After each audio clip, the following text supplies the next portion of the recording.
ബത്തേരി കിച്ചണിൻ്റെ ഇന്നത്തെ വീഡിയോയിലേക്ക് എല്ലാവർക്കും സ്വാഗതം. ഇന്നത്തെ വീഡിയോ ഒരു കുഞ്ഞു വീഡിയോയാണ്. 2-3 ദിവസത്തെ കുറച്ച് കാര്യങ്ങളെല്ലാം ഒന്നിച്ച് ആക്കിയിട്ടുള്ള വീഡിയോ കേട്ടോ. നമ്മുടെ വീഡിയോ ഇഷ്ടമാവുകയാണെങ്കിൽ സബ്സ്ക്രൈബ് ചെയ്യാനും ലൈക്ക് ചെയ്യാനും ഷെയർ ചെയ്യാനും കമൻറ്റ് ചെയ്യാനൊന്നും മറന്നു പോകരുതേ. തിങ്കളാഴ്ച ഞാൻ രാവിലെ ചായക്ക് കടിയൊന്നും പ്രത്യേകിച്ച് ആക്കിയില്ല. ചോളം ഇരിപ്പുണ്ടായിരുന്നു, ഉപ്പും കാന്താരി മുളകും ഒക്കെ ഇട്ടിട്ട് അത് പുഴുങ്ങിയെടുത്തു. പിള്ളേർക്ക് കഴിക്കാനൊക്കെ കൊടുത്തു. ഞാൻ കുറച്ച് പൊടിച്ചായയൊക്കെ വെച്ച് കടലയൊക്കെ കൂട്ടി ചായ കുടിച്ചു. അതൊക്കെ കഴിഞ്ഞേച്ച് കപ്പളങ്ങ തോരൻ വെച്ചിട്ടുണ്ട്. ഇനിയിപ്പം പിള്ളേർക്ക് കൊണ്ടുപോകാനുള്ള മുട്ട പൊരിക്കുക കേട്ടോ. ഇത് കരിങ്കോഴിയുടെ മുട്ടയാണ്, നല്ല മഞ്ഞ കളറാണ് കേട്ടോ ഈ മുട്ടയ്ക്ക്. ഞാൻ മുട്ട പൊരിച്ചിട്ട് മറിച്ചിടുന്നതിന് തൊട്ട് മുമ്പ് കുറച്ച് കുരുമുളക് പൊടിയൊക്കെ അതിൻ്റെ മുകളിൽ ഇട്ട് കൊടുക്കുന്നുണ്ട്. നല്ല ടേസ്റ്റാണ് അങ്ങനെ ഇടുമ്പോൾ. പിന്നെ മീൻ വെട്ടി കറിയൊക്കെ വെച്ചു. ഞാൻ ചോറൊക്കെ കഴിച്ചു. അതൊക്കെ കഴിഞ്ഞ് തുണി വിരിച്ചിടാൻ വേണ്ടി മുറ്റത്തേക്ക് ഇറങ്ങിയപ്പം കാട്ടാടും കോഴിയും കൂടെ ഒന്നിച്ച് പറമ്പിൽ കൂടെ നടപ്പുണ്ട്. ഈ കഴിഞ്ഞ ഇടയ്ക്കൊക്കെ ഒരു ആൺ കാട്ടാടും പെൺ കാട്ടാടും കൂടെ ഒന്നിച്ച് കുറേ നാൾ ഇങ്ങനെ കാണാമായിരുന്നു കേട്ടോ. ഇപ്പോൾ അവരെ കുറച്ച് നാളായിട്ട് കാണുന്നില്ല. ഈ ഒരു ചെറുതിനെ മാത്രമേ കാണുന്നുള്ളൂ കേട്ടോ. ഇത് തീരെ കുഞ്ഞൊന്നുമല്ല. പിന്നെ രാത്രിയിലൊക്കെ ഇവർ ഈ പറമ്പിൽ തന്നെയാണ് കിടന്നുറങ്ങുന്നതെന്നാണ് തോന്നുന്നത്. രാത്രിയിലൊക്കെ കരയുന്ന കേൾക്കാം. ഈ കാട്ടാടിനെയോ മാനിനെയോ അല്ലെങ്കിൽ പന്നിയൊക്കെ പകൽ കണ്ടിട്ടുണ്ടെങ്കിൽ പട്ടി പോലും കുരയ്ക്കത്തില്ല കേട്ടോ. രാത്രിയൊക്കെ ആണെങ്കിൽ എന്തെങ്കിലുമൊക്കെ ശബ്ദം കേൾക്കുമ്പോൾ പട്ടി കുരയ്ക്കും. പക്ഷേ പകലൊക്കെ ഇതൊക്കെ കണ്ട് ശീലമായതുകൊണ്ടാണെന്ന് തോന്നുന്നു കോഴിക്കും പട്ടിക്കും ഒന്നും ഒരു പ്രശ്നവുമില്ല.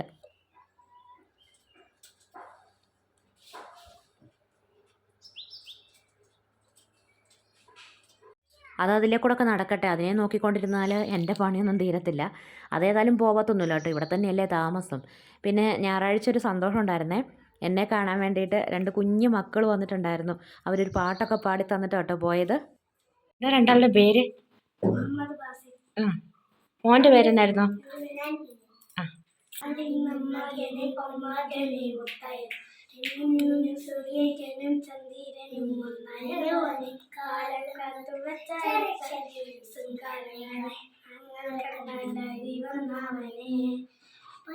മാറി പോയി എണ്ണൻ വന്നാൽ തുമ്പിട്ടില്ലേ ഇരുട്ടി ചുറ്റി വരും രാജാവട്ടെ രസല്ലേ ഇവരൊക്കെ കലം നടുക്ക് വച്ച സ്വർഗം മഞ്ഞപ്പേട് ഇല്ലുമിനാട്ടി അണ്ണന്റെ വിധാനത്തൊരു വെല്ലുമിനാട്ടി അണ്ണന്റെ വിധാനത്തൊരു വെല്ലുമിനാട്ടി. അവിടെ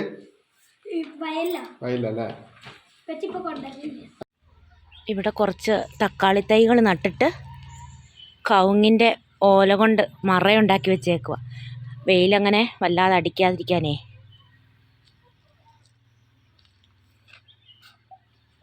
എന്നോട് വന്ന് വീഡിയോ എടുത്തോളാൻ പറയുന്നവരും കാണാൻ വരുന്നവരും ഒക്കെ ഉണ്ട് കേട്ടോ.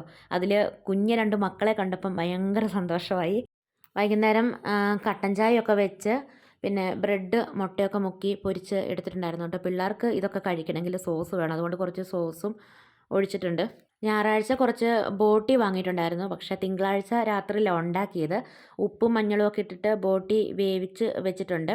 ഇനിയിപ്പോൾ കടുക് പൊട്ടിച്ച് സവാളയും ഇഞ്ചിയും വെളുത്തുള്ളിയും കറിവേപ്പിലയും എല്ലാം വഴറ്റുന്നുണ്ട്. പിന്നെ തക്കാളിയൊക്കെ അരിഞ്ഞു വെച്ചിട്ടുണ്ട്. ശരിക്കും പോട്ടി എന്നാണോ ബോട്ടി എന്നാണോ പറയുന്നത്? ഞങ്ങളിവിടെ ബോട്ടി എന്നാട്ടോ പറയുന്നത്. എന്തൊക്കെയാണ് പൊടി ചേർത്തേ? മല്ലിപ്പൊടി, മുളക് പൊടി, പിന്നെ ഗരം മസാല ശകലം നമ്മളിവിടെ വീട്ടിൽ പൊടിച്ചത്, പിന്നെ മഞ്ഞൾപ്പൊടി, ലാസ്റ്റ് കുരുമുളക് നമ്മളിടും. കുരുമുളക് ഇട്ടില്ല, കുറച്ച് കഴിയുമ്പോൾ കുരുമുളക് ഇടും. അടുപ്പേ നിറക്കാൻ നേരത്ത് കുരുമുളക് പൊടിയും കൂടി ഇടും. തക്കാളി ഇട്ടു അല്ലേ? തക്കാളി ഇളക്കിയിട്ടുണ്ട്. ഇനി വറ്റിക്കണം മൊത്തം വെള്ളം. അവിടെ തീന്ന് കുറച്ച് അപ്പുറത്ത്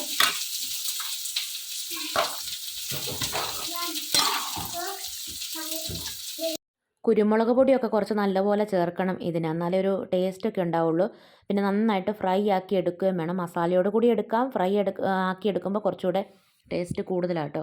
പിന്നെ ഞാൻ പൂരി ഉണ്ടാക്കുന്നുണ്ട്. ചേട്ടായി എണ്ണ പലഹാരങ്ങളൊന്നും കഴിക്കത്തില്ല, അതുകൊണ്ട് ചേട്ടായിക്ക് ചപ്പാത്തി ഉണ്ടാക്കുന്നുണ്ട്. ചപ്പാത്തി എണ്ണയൊന്നും തൂക്കാതെ കേട്ടോ ഉണ്ടാക്കുന്നത്. എണ്ണയും നെയ്യും ഒന്നും തൂക്കാറില്ല. പിള്ളേർക്ക് ചപ്പാത്തിയൊക്കെ കൊടുക്കുവാണെങ്കിൽ എണ്ണയോ നെയ്യോ എന്തെങ്കിലും തൂത്തിട്ടാണ് കൊടുക്കുന്നത്. ചേട്ടായിക്കുള്ളത് അങ്ങനെ തന്നെ കേട്ടോ ഉണ്ടാക്കുന്നത്, എണ്ണയും നെയ്യൊന്നും ചേർക്കാതെ. ഇന്നലെ രാവിലെ പാലപ്പം ഉണ്ടാക്കിയിട്ടുണ്ടായിരുന്നു. നല്ല സോഫ്റ്റ് ആയിട്ടുള്ള പാലപ്പം കേട്ടോ. ഭയങ്കര തണുപ്പൊക്കെ ആയിരുന്ന സമയത്ത് മാവ് പൊങ്ങി കിട്ടത്തില്ലായിരുന്നു. ഇതേതായാലും നന്നായിട്ട് മാവൊക്കെ പൊങ്ങി നല്ല സോഫ്റ്റ് ആയിട്ടുള്ള അപ്പമായിരുന്നു.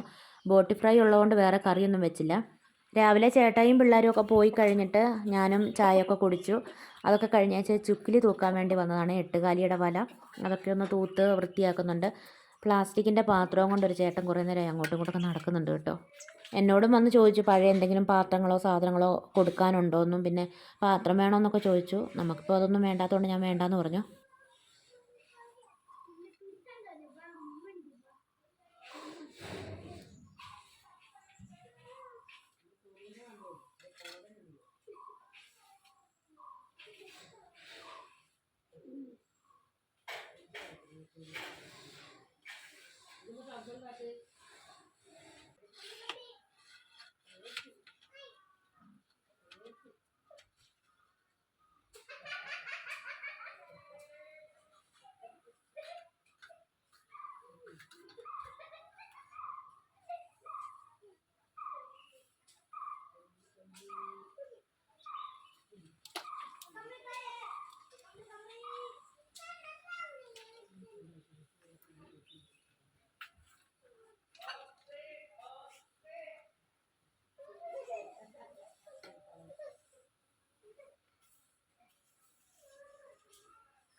പണികളൊക്കെ കഴിഞ്ഞ് കുളിയൊക്കെ കഴിഞ്ഞേച്ച് ഞാൻ ചോറ് കഴിക്കുക. മോരുകറി ഉണ്ടായിരുന്നു, പിന്നെ ബോട്ടി ഫ്രൈയും കപ്പളങ്ങ തോരനുമായിരുന്നു. രാത്രിക്കത്തേക്ക് ചപ്പാത്തിയും പൂരിയും തന്നെ ഉണ്ടാക്കുന്നത്. ഞാൻ ചപ്പാത്തിയുടെ മാവ് കുഴച്ച് വെക്കുന്ന സമയത്ത് നല്ല അടപ്പ് മുറുക്കമുള്ള പാത്രത്തിലാക്കിയിട്ട് ഫ്രിഡ്ജിൽ മാവ് ഒരു 3-4 ദിവസം വരെയൊക്കെ സൂക്ഷിച്ച് വെക്കാറുണ്ട്. ഞാൻ നേരത്തെ അതിൻ്റെ വീഡിയോ ഒക്കെ ഇട്ടിട്ടുണ്ട് കേട്ടോ, ഞാനിങ്ങനെ മാവ് സൂക്ഷിച്ച് വെക്കുന്നതിൻ്റെയൊക്കെ. അപ്പോൾ അങ്ങനെ മാവൊക്കെ കുഴച്ച് വെച്ചേക്കുന്നതുകൊണ്ട് പിന്നെ ഉണ്ടാക്കിയെടുക്കാനൊക്കെ എളുപ്പമാണല്ലോ. വൈകുന്നേരം പിള്ളേർ സ്കൂൾ വിട്ട് വന്നപ്പോൾ അവർക്ക് കഴിക്കാൻ വേണ്ടിയിട്ട് കുറച്ച് പൂരിയൊക്കെ ഉണ്ടാക്കി. അത് കഴിഞ്ഞ് പിന്നെ ഞാൻ രാത്രിയിലാണ് ചപ്പാത്തിയും പൂരിയൊക്കെ ബാക്കി ഉണ്ടാക്കിയത്. അപ്പോൾ അത് ഉണ്ടാക്കിക്കൊണ്ടിരിക്കുന്നതുകൊണ്ടാണ് കേട്ടോ, കയ്യിൽ മാവൊക്കെ ഉണ്ട്. ചപ്പാത്തിയും പൂരിയും എല്ലാം ഒന്നിച്ചാണ് ഉണ്ടാക്കിക്കൊണ്ടിരിക്കുന്നത്. റേഷൻ കടയിൽ നിന്ന് കിട്ടുന്ന ഗോതമ്പ് പൊടിയാണ് ചപ്പാത്തിയും പൂരിയൊക്കെ ഉണ്ടാക്കാൻ വേണ്ടിയിട്ട് ഇവിടെ ഉപയോഗിക്കുന്നത്. ഞാനൊന്ന് അരിപ്പയിലൂടെ ഇടഞ്ഞെടുക്കും. അത് കഴിഞ്ഞിട്ട് ചെറു ചൂടുവെള്ളത്തിൽ കുഴച്ചെടുക്കുകയാണ് ചെയ്യുന്നത്.